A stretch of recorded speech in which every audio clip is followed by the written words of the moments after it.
Hello and welcome to this week's edition of the Porter County's Perspective. I'm your host, Bear Goodman. This week we'll be talking to Deana Duvall of The Caring Place in Valparaiso, Indiana. Welcome to the show, Deana, and thank you for being with us today. Hi, thank you. Thank you so much for having me. Of course. First up, can you tell us about The Caring Place and its role in our community? Yeah, I would love to. Well, you know what? The Caring Place is a domestic violence shelter in Valparaiso. And the role of the Caring Place is to provide inclusive services to all people.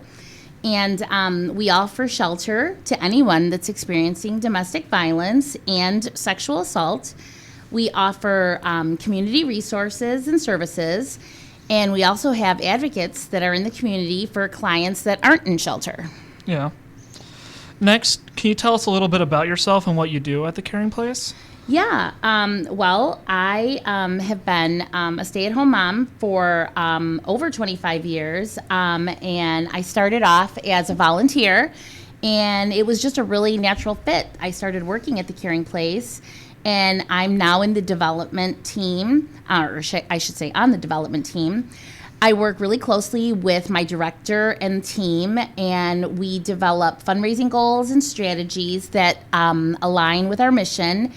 And what we do is we develop strategies to do fundraising. And what I really love about it is that wherever there's a need, we all can fill in. So It's really a team effort.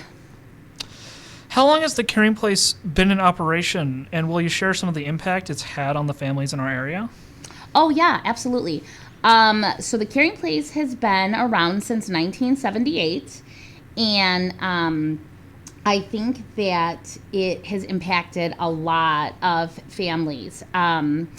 It helps out anybody in need. We can provide services such as something as helpful as groceries, diapers, things like that. We can help you with daycare vouchers. We can help you with bus tokens. If you're not in shelter, we can help you even if you need help finding a job, if you need help, maybe something getting like your Social Security card, things like that. But it's really impacted not just Porter County, but we help Lake County. Heck, we've even had people from other states. So as long as we have room and shelter, we've had clients from Alaska. We've had clients from all over the place. So as long as we have room, we will help anybody in need. So it's really important that we get like our name out there because we want anyone that is in need to know that we're here to help. Yeah. Alaska. Yeah, it's even Alaska. Yep, for sure. So, I mean, as long as we have the space, we're definitely here to help. What are some of the priorities, of The Caring Place? Priorities. Well, I would have to say, we have a lot of priorities, but I would have to say that our top priority, the number one top priority, is that our clients feel safe, for sure. We want our clients to feel safe and heard. We want the clients to feel empowered and supported. We want them to feel that we're not judging them. We want them to know that we're listening, and we want to offer them guidance. So many times the clients come in, and for so long, it's like someone's been telling them what to do, and we want them to feel like, okay, we're here to listen to you, and we're going to help you. We're going to say, hey, how can we support you in your goals? To create a welcoming atmosphere. Absolutely. To comfort. And domestic violence is rough, it's taken a big step for them to leave. So now that they've left, we want to support them. And I think that it's hard because you're scared for so long, and now you've taken this big step. So we don't want them to feel judged. So we're like, okay, what can we do to help you? Yeah. So it's, that's the number one thing is we want them to feel heard and safe. Okay. Can you share with us some of like the first signs of domestic abuse? Yeah, the first signs. I mean, it's really hard. Like if you wanted to see like physical signs, I mean, some physical signs might be, the ones that you could see. It might be something like a bruise or a black eye. Yeah. It could be, if it's warm outside and you see somebody maybe wearing long sleeves or maybe they're wearing sunglasses inside.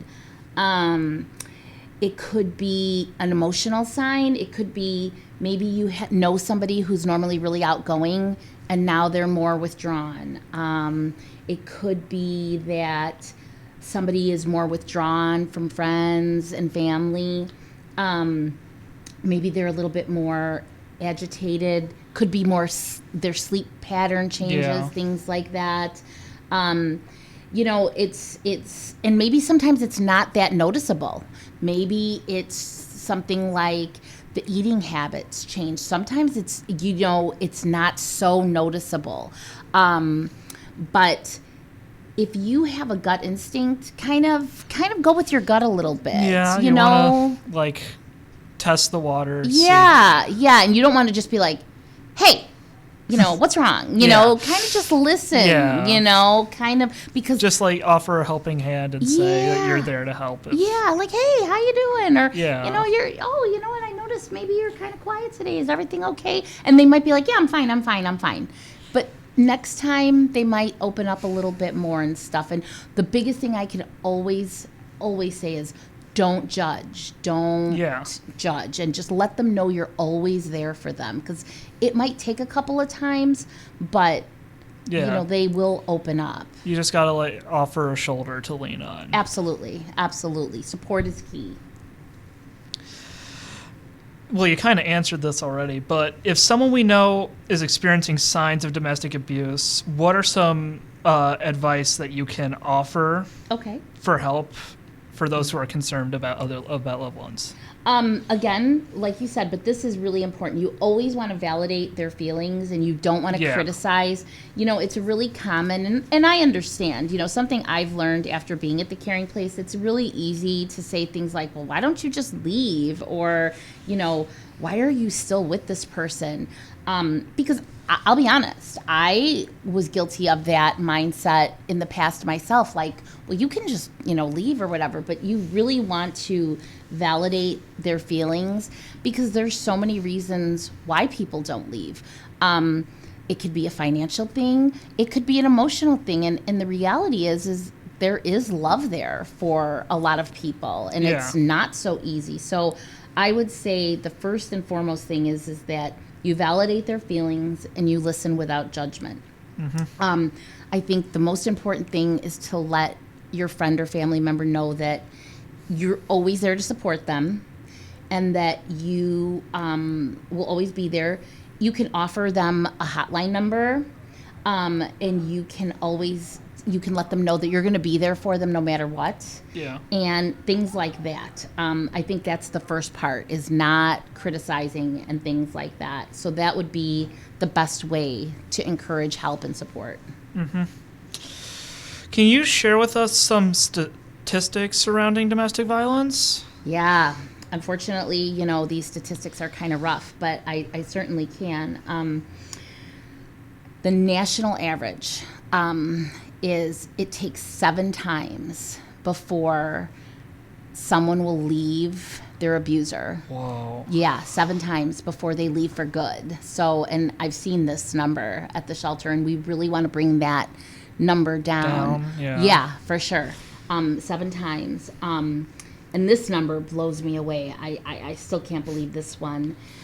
Indiana, the state of Indiana, is ranked 5th highest in the country for domestic violence. Holy cow. Yeah, I know. I wanted to say something too. Yep.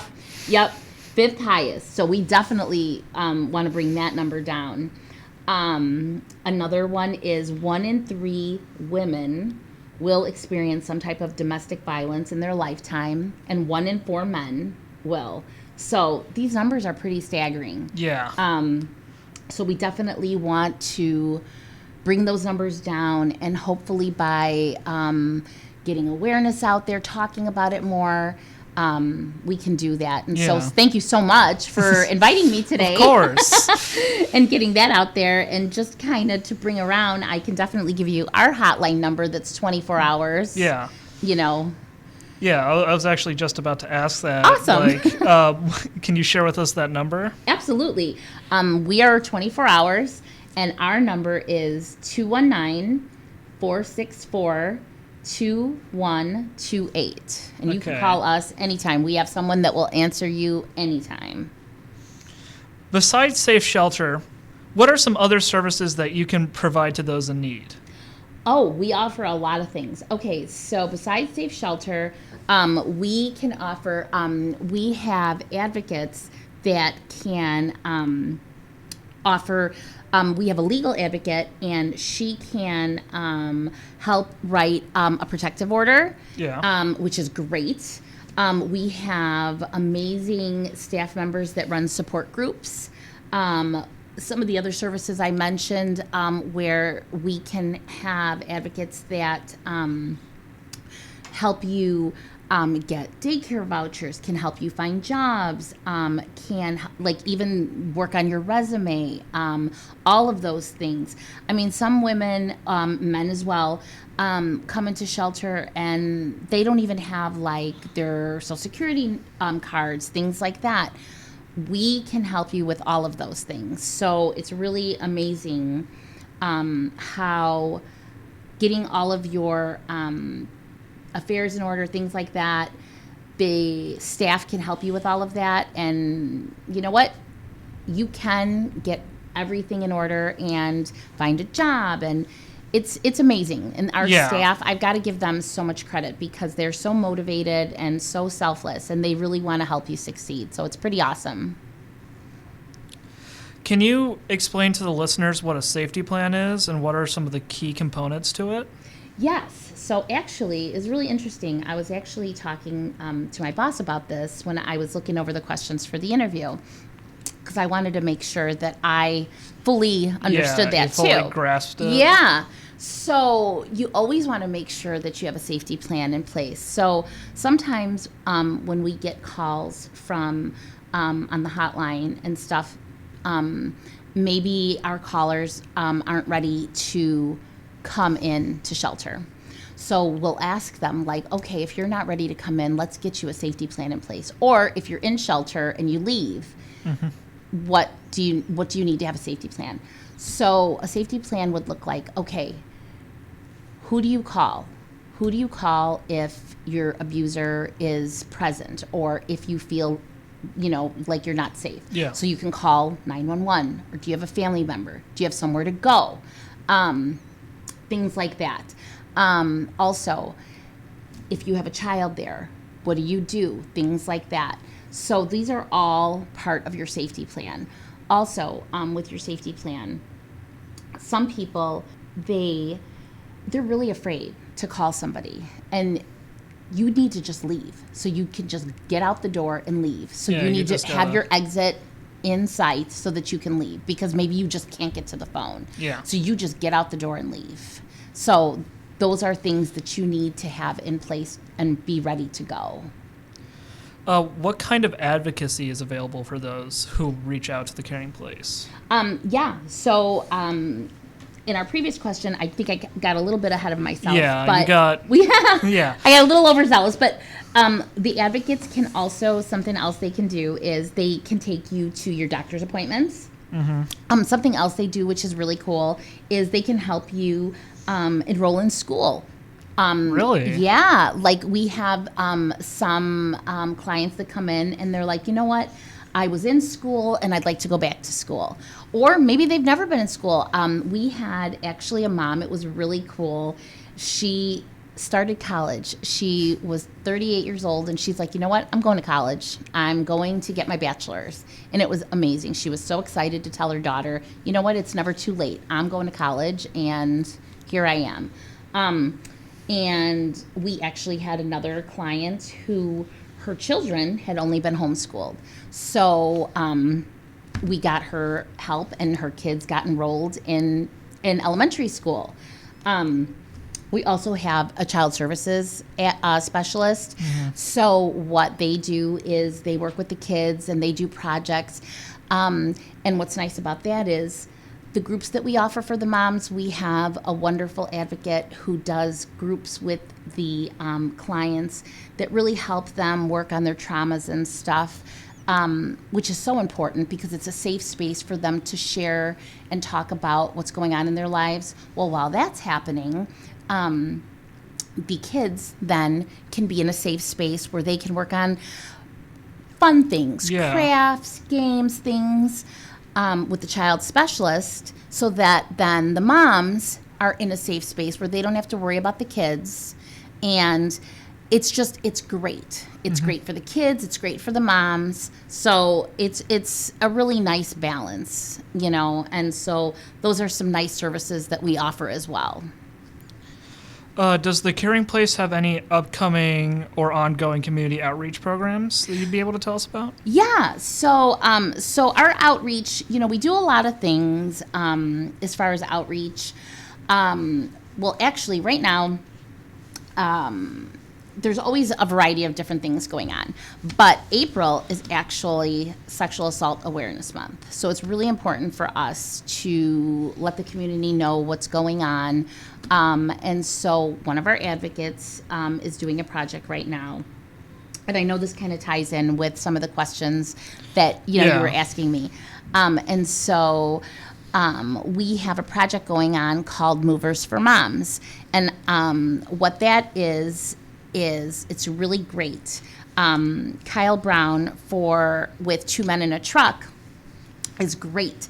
They have these boxes throughout town, and they're collecting all things that we need at the shelter. It's dryer sheets, shampoo, all things that we go through like crazy. Yeah. Because when you're in shelter, everything is provided for you. I mean, everything from Tylenol to shampoo to you name it. Yeah. And so it's great because these are community projects that we have where if you want to help us out, you can donate to this. You see a box, you just drop it off. And so this would be a great way for you to help out the Caring Place. If you see the box, you can drop it off and help us out. It's Movers for Moms with Two Men in a Truck. It would be amazing if you guys wanted to help us out. I'll leave the flyer here. You can scan it. You can go on Amazon, and it'll go right to the shelter. So it would be amazing. Mm-hmm. Can you please share with us the differences between healthy and unhealthy relationships? Unhealthy relationships. Oh, unhealthy relationships? Well, a healthy relationship, I would say, definitely is when you're supporting each other. You're a team. I would say, obviously, no relationship is perfect.